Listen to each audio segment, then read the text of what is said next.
ਗੁਰੂ ਪਿਆਰਿਓ, ਵਾਹਿਗੁਰੂ ਜੀ ਕਾ ਖਾਲਸਾ, ਵਾਹਿਗੁਰੂ ਜੀ ਕੀ ਫਤਿਹ। ਅੱਜ ਅਸੀਂ ਜੋ ਗੁਰੂ ਗੋਬਿੰਦ ਸਿੰਘ ਜੀ ਮਹਾਰਾਜ ਜੀ ਨੇ ਕਲਯੁਗ ਦੇ ਸੰਬੰਧ ਵਿੱਚ ਆਪਣੇ ਖਾਲਸੇ ਨੂੰ ਉਪਦੇਸ਼ ਦਿੱਤਾ ਤੇ ਭਾਈ ਸਾਹਿਬ ਭਾਈ ਗੁਰਬਖਸ਼ ਸਿੰਘ ਜੀ ਦੀ ਬੇਨਤੀ ਨੂੰ ਸੁਣ ਕੇ, ਸਿੰਘਾਂ ਦੀ ਬੇਨਤੀ ਨੂੰ ਸੁਣ ਕੇ ਕਲਯੁਗ ਦੇ ਨਾਲ ਹੋਈ ਵਾਰਤਾਲਾਪ ਤੇ ਕਲਯੁਗ ਦੇ ਵਰਤਾਰੇ ਬਾਰੇ ਦੱਸਿਆ ਹੈ, ਉਹ ਆਪਾਂ ਸਰਵਣ ਕਰਾਂਗੇ। ਗੁਰੂ ਪਿਆਰਿਓ, ਆਓ ਮਨ ਤੇ ਬਿਰਤੀਆਂ ਨੂੰ ਇਕਾਗਰ ਕਰੀਏ ਤੇ ਗੁਰੂ ਜੀ ਦੇ ਪ੍ਰਾਤਨ ਗ੍ਰੰਥਾਂ ਦੇ ਉੱਪਰ ਭਰੋਸਾ ਬਣਾਈਏ ਕਿ ਮਹਾਰਾਜ ਸੱਚੇ ਪਾਤਸ਼ਾਹ ਜੀ ਦੇ ਜਿਹੜੇ ਗ੍ਰੰਥ ਹਨ ਇਹ ਕਾਲਪਨਿਕ ਨਹੀਂ ਹਨ ਜੀ। ਇਹਨਾਂ ਵਿੱਚ ਜੋ ਵੀ ਸੱਚਾਈ ਲਿਖੀ ਆ ਕਲਯੁਗ ਦੇ ਬਾਰੇ ਉਹ ਉਪਦੇਸ਼ ਮਾਤਰ ਹੈ। ਸਾਨੂੰ ਸਮਝਾਉਣ ਲਈ ਸਾਹਿਬ ਜੀ ਨੇ ਬਚਨ ਕੀਤੇ ਆ। ਕਲਯੁਗ ਦਾ ਵਰਤਾਰਾ ਕੀ ਕਹਿੰਦਾ, ਕੀ ਕਲਯੁਗ ਵਿੱਚ ਹੋਵੇ, ਉਹ ਸਾਰਾ ਕੁਝ ਇਸ ਕਥਾ ਦੇ ਵਿੱਚ ਕਲਯੁਗ ਵਰਤਾਰੇ ਦੇ ਵਿੱਚ ਮਹਾਰਾਜ ਜੀ ਨੇ ਆਪਣੇ ਖਾਲਸਾ ਜੀ ਨੂੰ ਦੱਸਿਆ ਹੈ।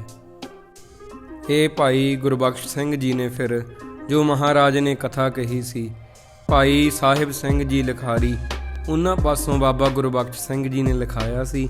ਤਾਂ ਆਓ ਪਹਿਲਾਂ ਤਾਂ ਗੁਰੂ ਦੇ ਉੱਪਰ ਪੂਰਾ ਵਿਸ਼ਵਾਸ ਕਰੀਏ ਤੇ ਇਹ ਜੋ ਗ੍ਰੰਥ ਹਨ ਸਾਡੇ ਪ੍ਰਾਤਨ, ਇਹਨਾਂ ਦੀ ਕਥਾ ਆਪਾਂ ਸਰਵਣ ਕਰੀਏ। ਇੱਕ ਦਿਨ ਕਲਯੁਗ 10ਵੇਂ ਪਾਤਸ਼ਾਹ ਜੀ ਦੇ ਕੋਲ ਆਇਆ ਤੇ ਕਿਹਾ, ਮਹਾਰਾਜ ਤੁਹਾਡੇ ਸਮੇਂ ਦੇ ਵਿੱਚ ਮੇਰਾ ਰਾਜ ਹੈ। ਗੁਰੂ ਮਹਾਰਾਜ ਆਪ ਜੀ ਦੇ ਸਮੇਂ ਦੇ ਵਿੱਚ ਹੀ ਮੇਰਾ ਰਾਜ ਇੱਥੇ ਪ੍ਰਗਟ ਹੋ ਗਿਆ। ਮੈਂ ਕਲਯੁਗ ਹਾਂ ਤੇ ਜਿਹੜਾ ਤੁਹਾਡਾ ਰਾਜ ਹੈ ਉਹ ਮੇਰੇ ਸਮੇਂ ਦੇ ਵਿੱਚ ਕਾਇਮ ਹੈ। ਖਾਲਸਾ ਪੰਥ ਚੜ੍ਹਦੀ ਕਲਾ ਵਿੱਚ ਜਾ ਰਿਹਾ, ਪਰ ਮਹਾਰਾਜ ਮੈਂ ਆਪ ਜੀ ਦੇ ਅੱਗੇ ਕੁਝ ਬੇਨਤੀਆਂ ਕਰਨੀਆਂ ਚਾਹੁੰਦਾ ਹਾਂ। ਮਹਾਰਾਜ ਮੈਨੂੰ ਕੋਈ ਸੇਵਾ ਦਾ ਮੌਕਾ ਬਖਸ਼ੋ ਜੀ। ਗੁਰੂ ਸਾਹਿਬ ਜੀ ਨੇ ਕਿਹਾ, ਕਲਯੁਗ ਪਹਿਲਾਂ ਤੂੰ ਇਹ ਦੱਸ ਵੀ ਤੇਰੀ ਕਰਨੀ ਕੀ ਹੋਵੇਗੀ। ਕਹਿਣ ਲੱਗਾ ਕਲਯੁਗ ਮਹਾਰਾਜ ਸੱਚੇ ਪਾਤਸ਼ਾਹ ਕਿ ਮੇਰੇ ਯੁੱਗ ਦੇ ਵਿੱਚ ਨਾਮ ਦਾ ਬੀਜ ਹੀ ਪ੍ਰਫੁੱਲਤ ਹੋਵੇਗਾ। ਜਿਹੜਾ ਬੰਦਾ ਨਾਮ ਜਪੇਗਾ ਥੋੜ੍ਹਾ ਜਿਹਾ ਵੀ, ਉਹਨੂੰ ਭਾਵ ਫਲ ਮਿਲੇਗਾ। ਗੁਰੂ ਸਾਹਿਬ ਜੀ ਨੇ ਆਖਿਆ, ਹੋਰ ਤੇਰੀ ਕਰਨੀ ਭਾਈ ਕਿੱਦਾਂ ਦੀ ਹੋਵੇਗੀ। ਕਹਿਣ ਲੱਗਾ, ਮੇਰੇ ਯੁੱਗ ਦੇ ਵਿੱਚ ਜਿਹੜਾ ਵੀ ਬੰਦਾ ਦਿਸੇਗਾ ਭਲਾ ਪਰ ਹੋਵੇਗਾ ਨਹੀਂ ਭਲਾ। ਫਿਰ ਇਸ ਨੇ ਮਹਾਰਾਜ ਸੱਚੇ ਪਾਤਸ਼ਾਹ ਜੀ ਨੂੰ ਬਹੁਤ ਵੱਡੇ ਪਾਪ ਜਿਹੜੇ ਆ ਕਹਿ ਕੇ ਸੁਣਾਏ। ਸਭ ਤੋਂ ਪਹਿਲਾਂ ਤਾਂ ਜੋ ਦਿਸੇਗਾ ਭਲਾ ਉਹ ਹੋਵੇਗਾ ਨਹੀਂ ਭਲਾ। ਜਿਹੜਾ ਬੰਦਾ ਆਪਾਂ ਨੂੰ ਲੱਗੂ ਭੋਲਾ ਮਾਸੂਮ ਆ, ਉਹ ਬੰਦਾ ਸਭ ਤੋਂ ਧੋਖੇਬਾਜ਼ ਹੋਵੇਗਾ। ਦੋਸਤੀ ਦੇ ਲਿਬਾਸ ਵਿੱਚ ਦੁਸ਼ਮਣ ਹੋਣਗੇ। ਕਲਯੁਗ ਦੇ ਵਿੱਚ ਐਸਾ ਵਰਤਾਰਾ ਹੋਵੇਗਾ। ਗੁਰੂ ਪਿਆਰਿਓ, ਇਸ ਤੋਂ ਬਿਨਾਂ ਕਲਯੁਗ ਨੇ ਕਿਹਾ, ਐਸੀ ਕਰਨੀ ਕਰ ਦਿਆਂਗਾ ਮਹਾਰਾਜ, ਕਲਯੁਗ ਰਥ ਅਗਨ ਕਾ ਕੂੜ ਅਗੈ ਰਥ ਵਾਹੋ। ਆਪਾਂ ਬਾਣੀ ਵਿੱਚ ਵੀ ਇਹ ਪੰਕਤੀਆਂ ਸਰਵਣ ਕਰਦੇ ਹਾਂ ਕਿ ਜਿਹੜਾ ਕਲਯੁਗ ਦਾ ਰਥ ਚਲਾਉਣ ਵਾਲਾ ਰਥਵਾਹੀ ਹੋਵੇਗਾ ਉਹ ਕੂੜ ਹੀ ਹੋਵੇਗਾ, ਝੂਠ ਪ੍ਰਧਾਨ ਹੋ ਜਾਏਗਾ।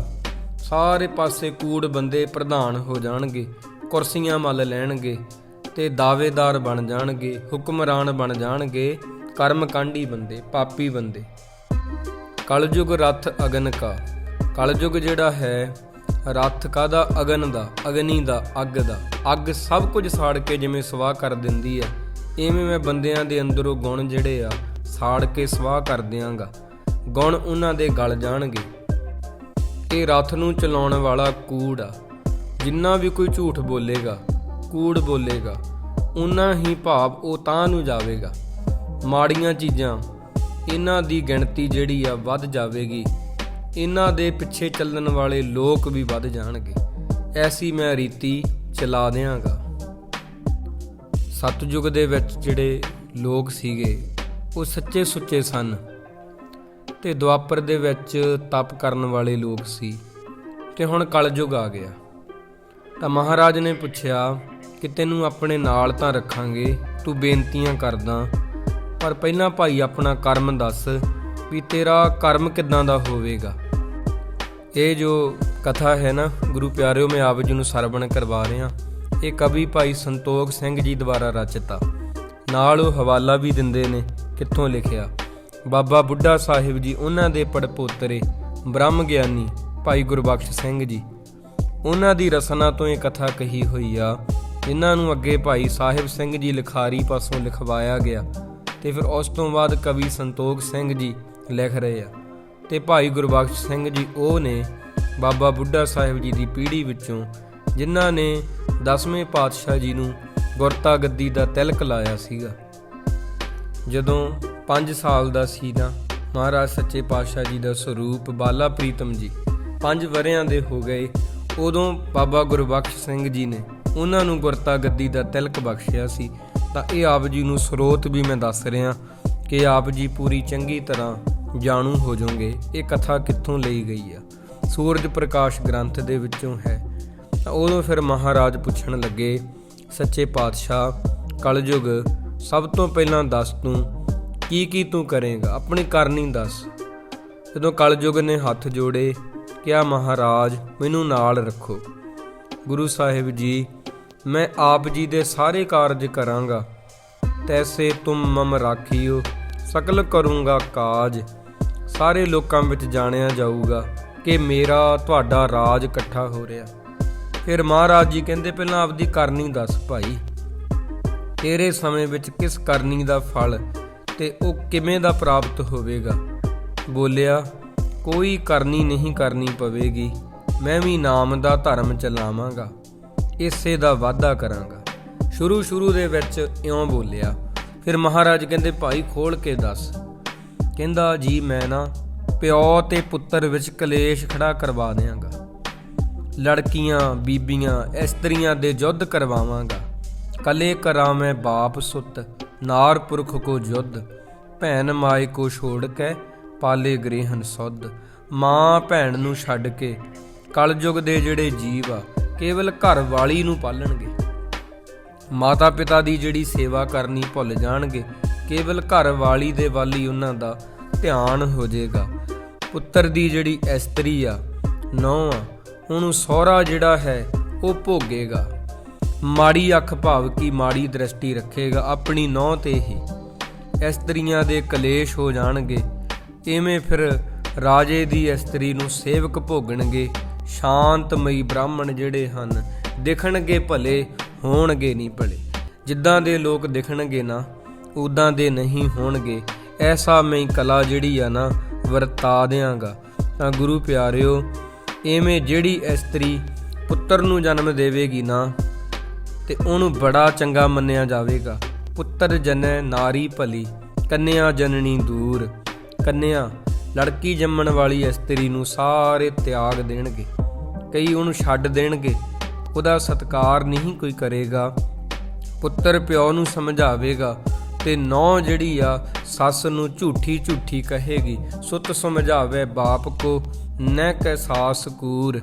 ਸਿੱਖ ਗੁਰੂ ਨੂੰ ਉਪਦੇਸ਼ ਦੇਣਗੇ ਤੇ ਸਿੱਖ ਕਹਿਣਗੇ, ਗੁਰੂ ਨਾਲੋਂ ਅਸੀਂ ਵੱਡੇ ਹੋ ਗਏ। ਮਾੜਾ ਭੋਜਨ ਮਾਸ ਆਦਿ ਖਾਣ ਲੱਗ ਜਾਣਗੇ, ਮਾੜਾ ਅਪਵਿੱਤਰ ਭੋਜਨ ਖਾਣਗੇ। ਨਾਨ ਤਜੈ ਕਾਇਆ ਦੁਖੀ, ਖਾਵੇ ਬਹੁ ਰੁਚ ਭਾਏ। ਨਹਾਉਣਾ ਵੀ ਕੋਈ ਛੱਡ ਦੇਣਗੇ, ਕਹਿਣਗੇ ਸਰੀਰ ਅੱਜ ਠੀਕ ਨਹੀਂ ਹੈ। ਤੇ ਬਹੁਤ ਭੋਜਨ ਖਾਣ ਵਿੱਚ ਜ਼ਿਆਦਾ ਧਿਆਨ ਹੋਵੇਗਾ। ਪਰਮਾਤਮਾ ਨਾਲ ਤਾਂ ਪ੍ਰੀਤ ਘਟ ਜਾਵੇਗੀ। ਬਹੁਤ ਇੱਦਾਂ ਦੀ ਚਾਲ ਇਹਨਾਂ ਦੀ ਹੋ ਜਾਵੇਗੀ। ਮਰਦਾਂ ਦੀ ਸੋਚ ਤਾਂ ਇੰਨੀ ਮਾੜੀ ਹੋ ਜਾਏਗੀ, ਸਾਰਾ ਦਿਨੇ ਰਾਤ ਨਾਰੀ ਦਾ ਭੋਗ ਕਿਵੇਂ ਪ੍ਰਾਪਤ ਹੋਵੇ, ਕਿਸ ਤਰ੍ਹਾਂ ਇਸਤਰੀ ਨਾਲ ਵਿਲਾਸ ਕਰੀਏ, ਇੱਦਾਂ ਦੀ ਰੀਤੀ ਉਹਨਾਂ ਦੇ ਅੰਦਰ ਚੱਲੇਗੀ।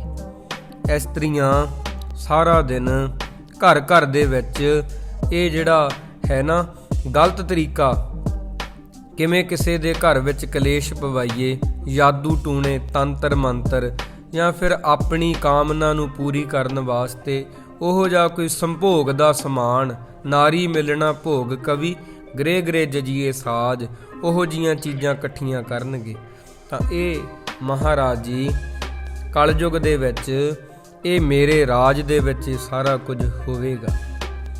ਬ੍ਰਾਹਮਣ ਜਿਹੜੇ ਆ ਵੇਦਾਂ ਨੂੰ ਵੇਚ ਦੇਣਗੇ, ਲੋਕ ਪਾਠ ਹੀ ਵੇਚ ਦੇਣਗੇ, ਖੱਤਰੀ ਜ਼ਮੀਨ ਵੇਚ ਦੇਣਗੇ, ਬਾਣੀਏ ਆਪਣੇ ਘਰ ਨੂੰ ਵੇਚ ਦੇਣਗੇ, ਸ਼ੂਦਰ ਆਪਣੇ ਪੁੱਤਰਾਂ ਨੂੰ ਵੇਚ ਦੇਣਗੇ। ਗੁਰੂ ਪਿਆਰਿਓ, ਇਹ ਜਿਹੜੀਆਂ ਜਾਤਾਂ ਪਾਤਾਂ ਹਨ ਇਹਨੂੰ ਵੀ ਅੱਜ ਲੋਕ ਮੰਨਦੇ ਆ।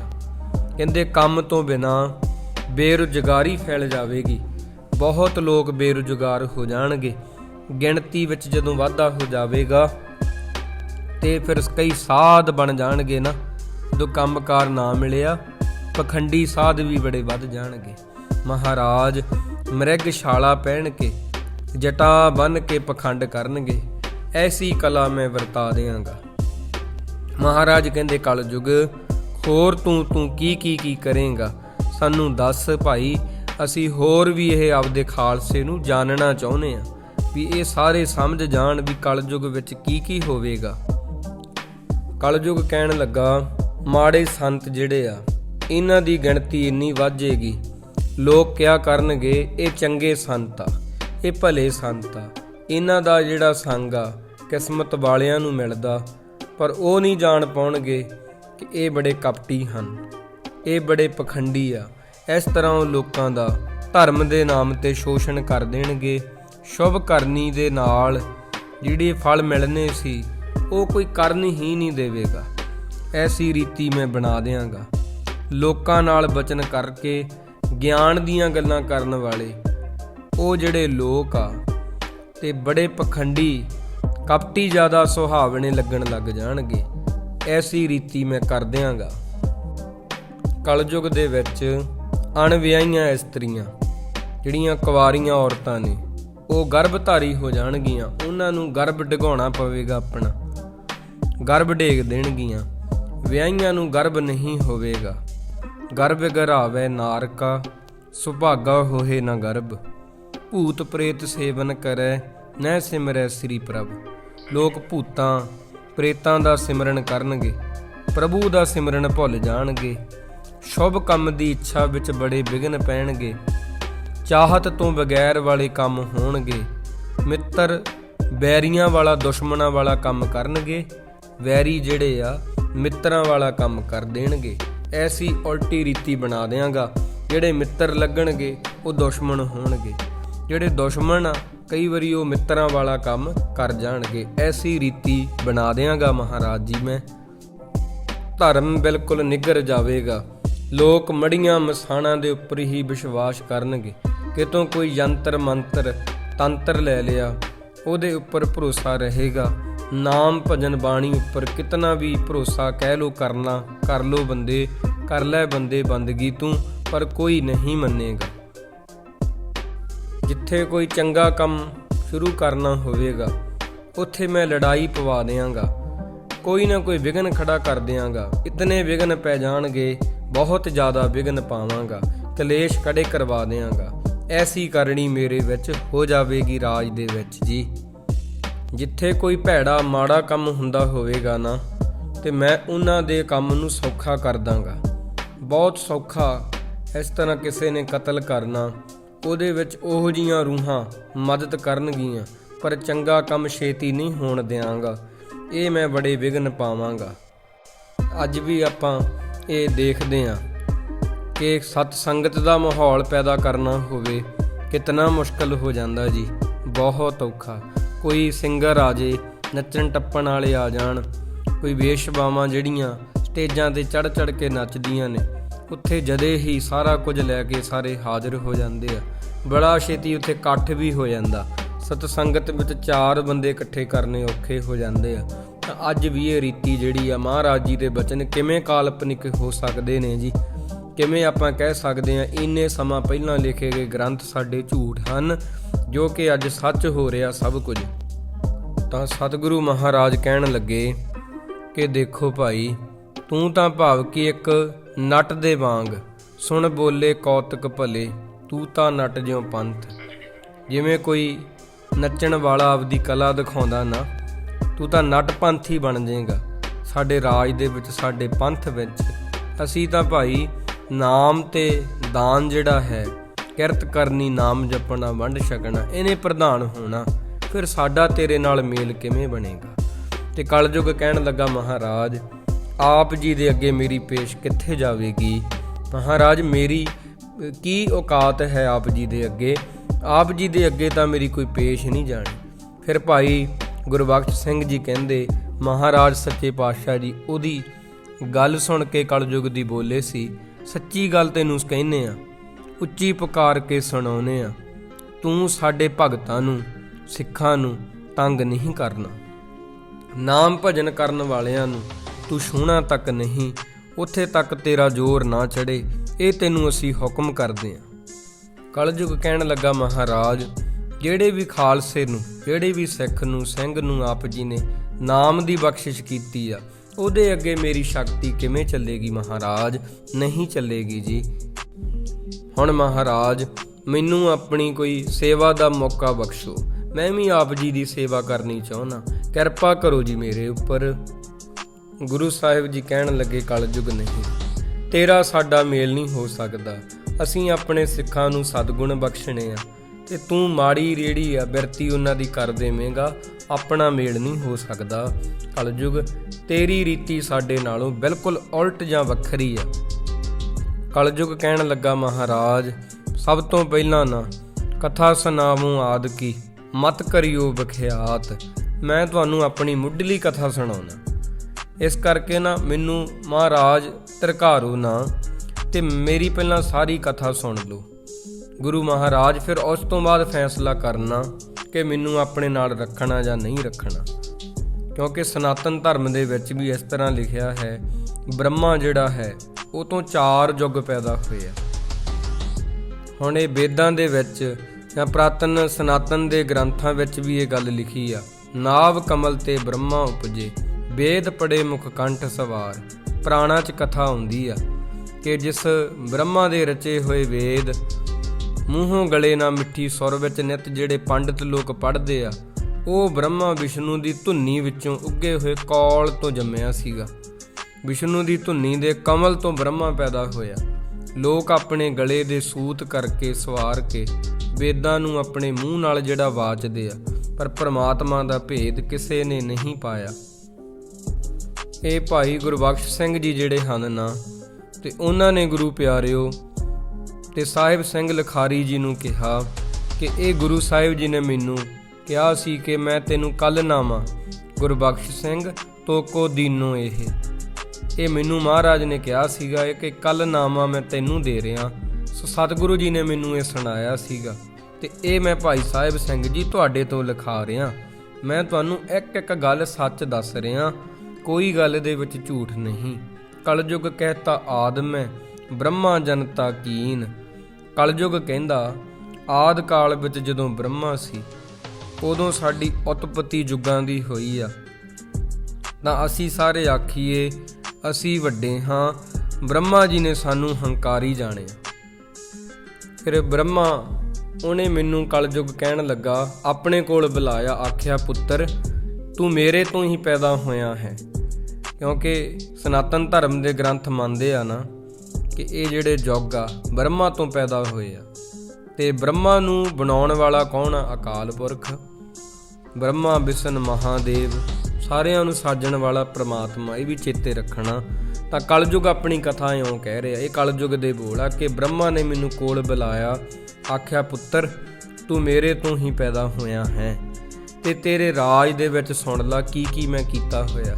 ਮੈਂ ਤੇਰਾ ਪਿਤਾ ਹਾਂ, ਬਾਕੀ ਸਾਰੇ ਮੰਤਰ ਤੰਤਰ ਰੱਦ ਹੋ ਜਾਣਗੇ, ਇੱਕੋ ਨਾਮ ਦਾ ਮੰਤਰ ਤੇਰੇ ਯੁੱਗ ਦੇ ਵਿੱਚ ਚੱਲੇਗਾ, ਇੱਕੋ ਨਾਮ ਦਾ ਮੰਤਰ ਜਿਹੜਾ ਜਪੇਗਾ ਉਹ ਬਚੇਗਾ।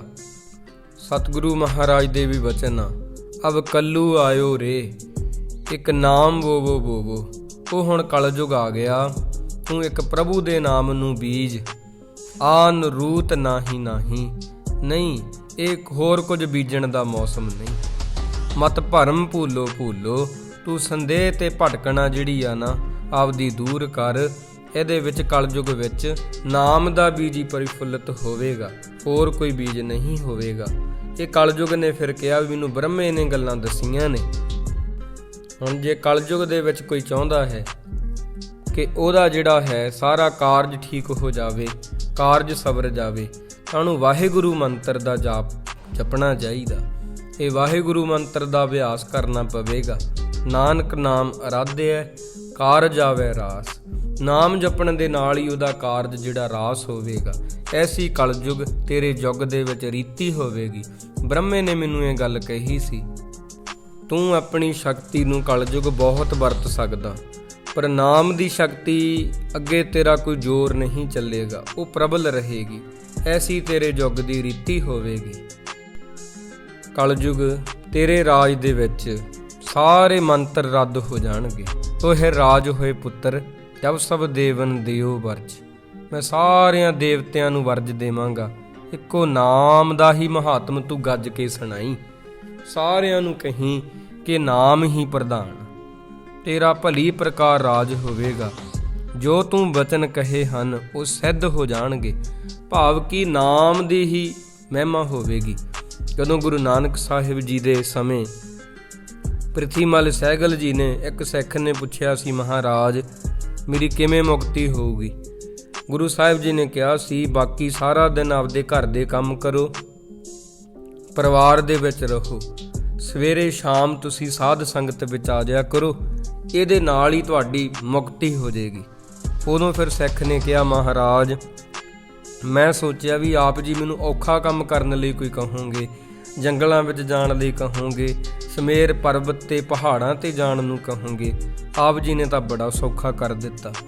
ਉਦੋਂ ਮਹਾਰਾਜ ਜੀ ਨੇ ਕਿਹਾ ਸੀ, ਦੇਖੋ ਲੱਕੜਹਾਰਾ ਬੜੀ ਮਿਹਨਤ ਕਰਦਾ ਨਾ, ਜਿਵੇਂ ਬਹੁਤ ਮਿਹਨਤ ਕਰਦਾ, ਮੁਸ਼ੱਕਤ ਕਰਦਾ, ਪਰ ਉਹਦੀ ਜਿਹੜੀ ਕਰਨੀ ਆ ਤੇ ਉਹਦਾ ਜਿਹੜਾ ਫਲ ਆ ਉਹਨੂੰ ਥੋੜ੍ਹਾ ਹੀ ਮਿਲਦਾ, ਮਜ਼ਦੂਰੀ ਥੋੜ੍ਹੀ ਮਿਲਦੀ ਹੈ। ਇੱਦਾਂ ਸੁਨਿਆਰਾ, ਉਹਦੀ ਮਿਹਨਤ ਬੜੀ ਥੋੜ੍ਹੀ ਆ ਪਰ ਉਹਦੀ ਕਰਨੀ ਦਾ ਫਲ ਜ਼ਿਆਦਾ ਹੈ। ਇੱਦਾਂ ਕਲਯੁਗ ਦੇ ਵਿੱਚ ਨਾਮ ਦੀ ਮਹਿਮਾ ਹੈ ਜੀ। ਜਿਹੜਾ ਵੀ ਬੰਦਾ ਨਾਮ ਜਪੇਗਾ ਨਾ, ਵਾਹਿਗੁਰੂ ਵਾਹਿਗੁਰੂ ਜਪੇਗਾ ਨਾ, ਉਹਦੀ ਮੁਕਤੀ ਹੋ ਜਾਏਗੀ। ਇਹ ਤਾਂ ਇੰਨਾ ਪ੍ਰਤਾਪ ਆ ਕਲਯੁਗ ਦੇ ਵਿੱਚ ਨਾਮ ਦਾ ਕਿ ਜੇਕਰ ਕੋਈ ਆਖਰੀ ਸਮੇਂ ਵੀ ਨਾਮ ਜਪੇਗਾ ਨਾ, ਮਰਨ ਸਮੇਂ, ਉਹਦੀ ਵੀ ਮੁਕਤੀ ਹੋ ਜਾਏਗੀ। ਏਡੀ ਕਲਾ ਹੈ ਨਾਮ ਦੀ। ਧੰਨ ਧੰਨ ਕਲਯੁਗ ਨਾਨਕਾ, ਜੇ ਚੱਲੇ ਸਤਿਗੁਰ ਪਾਏ। ਕਲਯੁਗ ਦੇ ਵਿੱਚ ਵੀ ਉਹ ਧੰਨ ਹਨ ਜਿਹੜੇ ਸਤਿਗੁਰ ਦੇ ਦੱਸੇ ਮਾਰਗ ਤੇ ਚੱਲਦੇ ਆ। ਸਾਰੀਆਂ ਪਰਾਈਆਂ ਆਸਾਂ ਛੱਡ ਕੇ ਪਰ ਅੰਸੀ ਪਰ ਨਾਰ ਤਜ, ਨਾਮ ਸਰਾਹੈ ਸਵਾਸ। ਪਰਾਈ ਨਾਰੀ ਛੱਡ ਕੇ ਸਵਾਸ ਸਵਾਸ ਨਾਮ ਦਾ ਸਿਮਰਨ ਕਰਨਾ, ਇਹ ਬੰਦੇ ਨੂੰ ਕਲਯੁਗ ਦੇ ਵਿੱਚ ਤਾਰ ਦੇਵੇਗਾ। ਵਾਹਿਗੁਰੂ ਵਿੱਚ ਭਗਤੀ ਭਾਵ ਹੋ ਕੇ ਜਿਹੜਾ ਤਨ ਮਨ ਅਰਪਣ ਕਰ ਦਿੰਦਾ ਹੈ, ਉਸ ਦਾ ਵੀ ਤੂੰ ਹੋ ਕੇ ਰਹੀਂ, ਉਸ ਦਾ ਤੂੰ ਡਰ ਮੰਨੀ ਭੈ ਮੰਨੀ। ਬ੍ਰਹਮਾ ਨੇ ਕਲਯੁਗ ਨੂੰ ਇਹ ਗੱਲਾਂ ਕਹੀਆਂ ਸੀ ਕਿ ਜਿਹੜਾ ਵੀ ਨਾਮ ਜਪੇਗਾ ਨਾ ਵਾਹਿਗੁਰੂ ਦਾ, ਤੂੰ ਉਹਨੂੰ ਕੁਝ ਨਹੀਂ ਕਰ ਸਕੇਗਾ। ਜੇ ਤੂੰ ਇਹਦੀ ਉਲੰਘਣਾ ਕਰੇਗਾ ਤਾਂ ਅਸੀਂ ਬੇਵੱਸ ਹੋ ਕੇ ਤੇਰੇ ਵਿਰੋਧੀ ਹੋ ਜਾਵਾਂਗੇ। ਇਹ ਸਾਡੀ ਖਲਕਤ ਆ। ਜਹ ਸਾਧੂ ਗੋਵਿੰਦ ਭਜਨ, ਕੀਰਤਨ ਨਾਨਕ ਨੀਤ। ਨਾ ਹੋ ਨਾ ਤੂੰ ਨੈ ਛੁਟੈ, ਨਿਕਟ ਨਾ ਜਾਇਓ ਦੂਤ। ਜਿੱਥੇ ਭਾਵ ਕਿ ਨਾਮ ਭਜਨ ਬੰਦਗੀ ਵਾਲੇ ਹੋਣਗੇ, ਉੱਥੇ ਜਿਹੜਾ ਜਮਦੂਤ ਹੈ ਕਲਯੁਗ, ਉੱਥੇ ਤੂੰ ਨਹੀਂ ਪਹੁੰਚ ਪਾਵੇਂਗਾ। ਨਾਮ ਦੇ ਵਿੱਚ ਏਡਾ ਪ੍ਰਤਾਪ ਹੋਵੇਗਾ।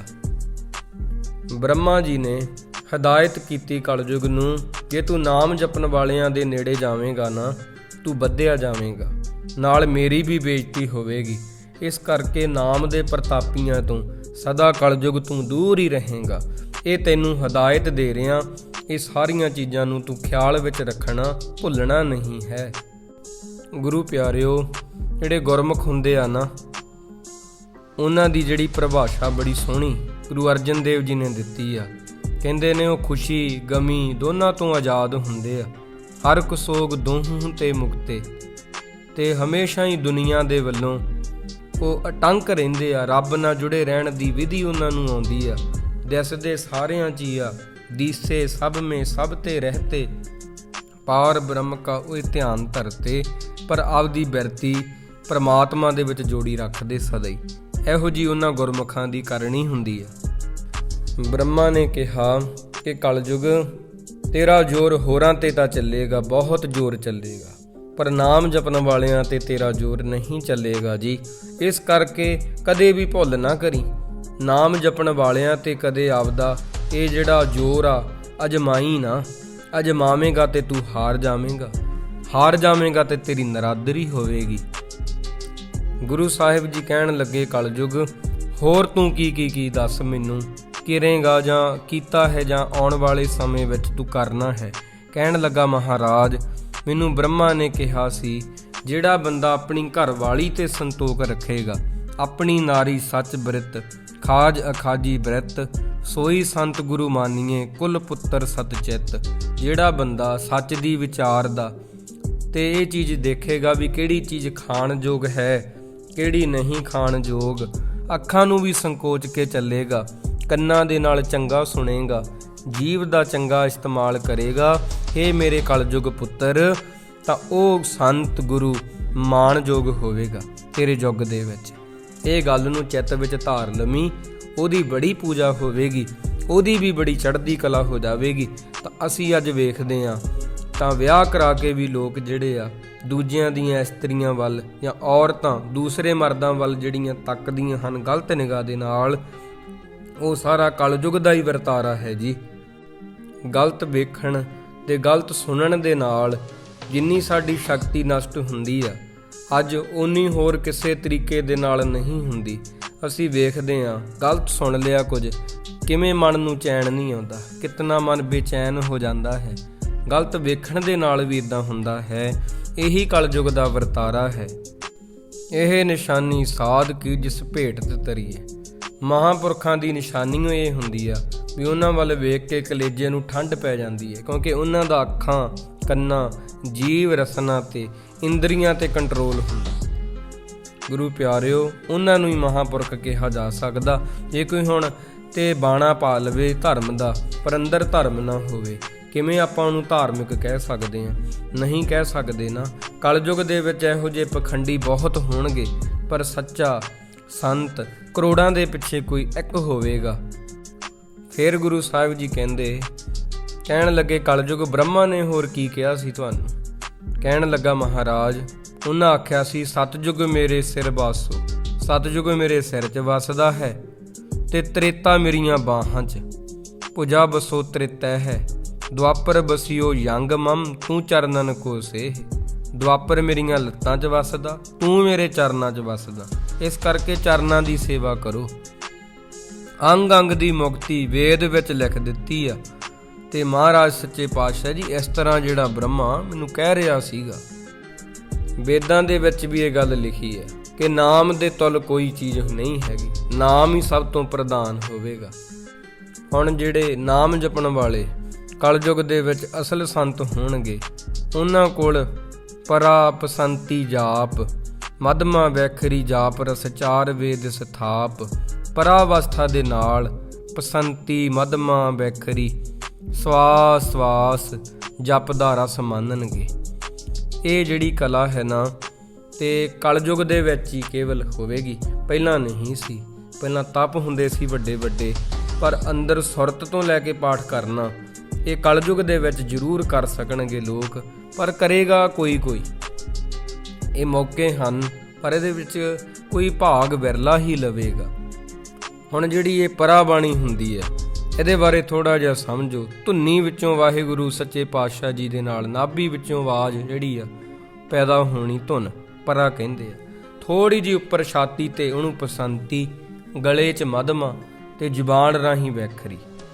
ਪਰਾ ਦੇ ਵਿੱਚ ਜਦੋਂ ਕੋਈ ਨਾਮ ਜਪਦਾ ਨਾ, ਇੰਨੀ ਤੇਜ਼ ਜਪ ਸਕਦਾ, ਉਹਦੇ ਵਿੱਚ ਕਈ ਕਰੋੜ ਵਾਰ ਇੱਕ ਵਾਰੀ ਆਪਾਂ ਮੂੰਹ ਨਾਲ ਬੋਲ ਕੇ ਕਹਿੰਦੇ ਜਿੰਨੇ ਸਮੇਂ 'ਚ ਵਾਹਿਗੁਰੂ, ਉਹਦੇ ਰਾਹੀਂ ਕਈ ਵਾਰ ਵਾਹਿਗੁਰੂ ਕਿਹਾ ਜਾਂਦਾ। ਇਹਦੀ ਅਵਸਥਾ ਹੈ ਗੁਰੂ ਪਿਆਰਿਓ।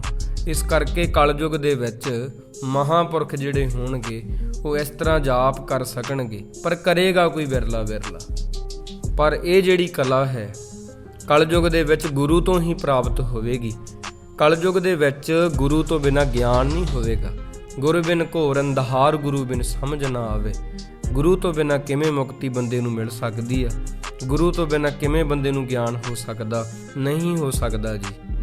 ਕਿੰਨਾ ਵੀ ਕੋਈ ਸੰਜਮੀ ਹੋਵੇ, ਕਿੰਨਾ ਵੀ ਕੋਈ ਸੁਰਤ ਟਿਕਾਉਣ ਦਾ ਯਤਨ ਕਰੇ, ਗੁਰੂ ਬਿਨਾਂ ਇਹ ਅਸੰਭਵ ਹੋਵੇਗਾ। ਕਾਰਜ ਗੁਰੂ ਬਿਨਾਂ ਨਹੀਂ ਹੋ ਸਕੇਗਾ। ਹਰ ਬੰਦੇ ਨੂੰ ਗੁਰੂ ਦੀ ਲੋੜ ਕਲਯੁਗ ਦੇ ਵਿੱਚ ਪਵੇਗੀ ਹੀ ਪਵੇਗੀ।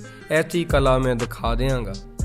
ਜਿਹੜਾ ਗੁਰੂ ਨੂੰ ਧਾਰਨ ਕਰਕੇ ਨਾਮ ਜਪੇਗਾ ਨਾ, ਉਹਦੀ ਗਤੀ ਹੋ ਜਾਵੇਗੀ। ਐਸੀ ਕਲਾ ਮੈਂ ਵਰਤਾ ਦਿਆਂਗਾ। ਫੇ ਭਾਈ ਗੁਰੂ ਪਿਆਰਿਓ, ਫਿਰ ਇਸ ਤਰ੍ਹਾਂ ਭਾਈ ਗੁਰਬਖਸ਼ ਸਿੰਘ ਜੀ ਕਹਿਣ ਲੱਗੇ, ਕਹਿ ਕਰ ਸਾਹਿਬ ਸਿੰਘ ਸੁਣੋ ਕੀਨੀ ਕੱਲ ਗਮ। ਇਹ ਗੱਲਾਂ ਕਹਿ ਕੇ ਨਾ ਜਿਹੜਾ ਬ੍ਰਹਮਾ ਸੀ, ਬ੍ਰਹਮਾ ਜੀ ਮੁਖ ਤੋਂ ਚੁੱਪ ਕਰ ਗਿਆ ਤੇ ਕਲਯੁਗ ਚਲਾ ਗਿਆ। ਇਹ ਸਤਿਗੁਰੂ ਜੀ ਨੇ ਮੈਨੂੰ ਕੱਲ ਨਾਮਾ ਕਲਯੁਗ ਵਰਤਾਰੇ ਦੀ ਸਾਖੀ ਦਿੱਤੀ ਆ ਭਾਈ। ਜਿਹੜਾ ਵੀ ਇਹ ਸਾਖੀ ਸਤਿਗੁਰ ਦਈ ਪੜਤ ਸੁਣਤ ਸੁਖ ਸਮ। ਜਿਹੜਾ ਵੀ ਇਹ ਕਥਾ ਨੂੰ ਸੁਣੇਗਾ, ਭਰੋਸਾ ਰੱਖੇਗਾ ਮਹਾਰਾਜ ਦੇ ਉੱਪਰ, ਤੇ ਉਹਦਾ ਵਿਸ਼ਵਾਸ ਗੁਰੂ ਦੀ ਬਾਣੀ ਵਿੱਚ ਵਧੇਗਾ। ਕਲਯੁਗ ਦੇ ਵਿੱਚ ਨਾਮ ਜਪਣ ਨੂੰ ਉਹਦਾ ਵੀ ਚਿੱਤ ਕਰੇਗਾ। ਏਡੀ ਵੱਡੀ ਮਹਿਮਾ ਸੁਣ ਕੇ ਉਹ ਵੀ ਨਾਮ ਜ਼ਰੂਰ ਜਪਣ ਲੱਗ ਜਾਵੇਗਾ। ਇਹੀ ਇਹ ਸਾਖੀ ਦੀ ਮਾਨਤਾ ਹੈ। ਕਲਯੁਗ ਨੇ ਗੁਰੂ ਨਾਨਕ ਸਾਹਿਬ ਜੀ ਨੂੰ ਕਿਹਾ ਸੀ ਨਾ ਕਿ ਮੈਂ ਕਦੇ ਵੀ ਕਿਸੇ ਨੂੰ ਅੰਮ੍ਰਿਤ ਵੇਲੇ ਨਹੀਂ ਜਾਗਣ ਦਿਆਂਗਾ, ਆਲਸ ਦਾ ਪੂਰਾ ਜ਼ੋਰ ਪਾ ਦਿਆਂਗਾ, ਉੱਠਣ ਹੀ ਨਹੀਂ ਦੇਵਾਂਗਾ। ਅੰਮ੍ਰਿਤ ਵੇਲੇ ਨਾਮ ਜਪਣ ਦਾ ਬਹੁਤ ਪ੍ਰਤਾਪ ਆ, ਪਰ ਕਲਯੁਗ ਉੱਠਣ ਨਹੀਂ ਦਿੰਦਾ। ਉਦੋਂ ਨੀਂਦ ਵੱਧ ਆਉਂਦੀ ਅੰਮ੍ਰਿਤ ਵੇਲੇ। ਜਿਉਂ-ਜਿਉਂ ਅੰਮ੍ਰਿਤ ਵੇਲਾ ਆਈ ਜਾਂਦਾ, ਨੀਂਦ ਸਾਡੀ ਗੂੜੀ ਹੋਈ ਜਾਂਦੀ ਹੈ। ਪਰ ਗੁਰੂ ਨਾਨਕ ਸਾਹਿਬ ਜੀ ਕਹਿਣ ਲੱਗੇ, ਤੇ ਜੇ ਤੂੰ ਆਪਣਾ ਜ਼ੋਰ ਪਾਵੇਂਗਾ, ਅਸੀਂ ਆਪਦੇ ਸਿੱਖਾਂ ਨੂੰ ਐਸੀ ਸਿੱਖਿਆ ਦੇਵਾਂਗੇ, ਉਹ ਤੇਰੀ ਆਲਸ ਛੱਡ ਕੇ ਨਾ ਤੇਰੇ ਜ਼ੋਰ ਨੂੰ ਧੱਕਾ ਮਾਰ ਕੇ ਅੰਮ੍ਰਿਤ ਵੇਲੇ ਜਾਗਣਗੇ, ਭਜਨ ਬੰਦਗੀ ਨਾਮ ਸਿਮਰਨ ਕਰਨਗੇ। ਤਾਂ ਗੁਰੂ ਪਿਆਰਿਓ, ਐਸੀ ਮਹਾਰਾਜ ਨੇ ਕਲਾ ਵਰਤਾਈ ਆ। ਇਸ ਤਰ੍ਹਾਂ ਇੱਥੇ ਮਹਾਰਾਜ ਸੱਚੇ ਪਾਤਸ਼ਾਹ ਜੀ ਨੇ ਤੇ ਕੁਝ ਕਵੀਆਂ ਨੂੰ ਵੀ ਜਿਹੜੇ ਸੰਵਾਦ ਸੀਗੇ ਕਲਯੁਗ ਨੂੰ ਲੈ ਕੇ ਕਹੇ ਆ। ਉਸ ਤੋਂ ਪਹਿਲਾਂ ਇਹ ਕਥਾ ਹੋਈ ਆ। ਬਾਕੀ ਜਿਹੜੀ ਰਹਿੰਦੀ ਕਥਾ ਆਪਦੀ ਅਗਲੇ ਦੀਵਾਨ ਵਿੱਚ ਸਰਵਣ ਕਰੋਗੇ। ਮਹਾਰਾਜ ਸੱਚੇ ਪਾਤਸ਼ਾਹ ਜੀ ਰਹਿਮਤ ਹੀ ਕਰਨ। ਗੁਰੂ ਪਿਆਰਿਓ, ਭੁੱਲ ਚੁੱਕ ਦੀ ਖਿਮਾ। ਸਰਬ ਸਭਾ ਕਵੀਨ ਵਿਖੈ, ਇਸ ਬਿਦ ਭਇਓ ਸੰਵਾਦ। ਧੰਨ ਧੰਨ ਸਭ ਹੀ ਕਹੈ, ਹਿਰਦੇ ਅਦਕ ਅਹਿਲਾਦ। ਸਾਰੇ ਗੁਰੂ ਗੋਬਿੰਦ ਸਿੰਘ ਜੀ ਮਹਾਰਾਜ ਨੂੰ ਧੰਨ ਕਹਿ ਦਿਓ। ਸਤਿਗੁਰੂ ਮਹਾਰਾਜ ਬਖਸ਼ ਲੈਣ ਜੀ। ਭੁੱਲ ਚੁੱਕ ਦੀ ਖਿਮਾ। ਵਾਹਿਗੁਰੂ ਜੀ ਕਾ ਖਾਲਸਾ, ਵਾਹਿਗੁਰੂ ਜੀ ਕੀ ਫਤਿਹ।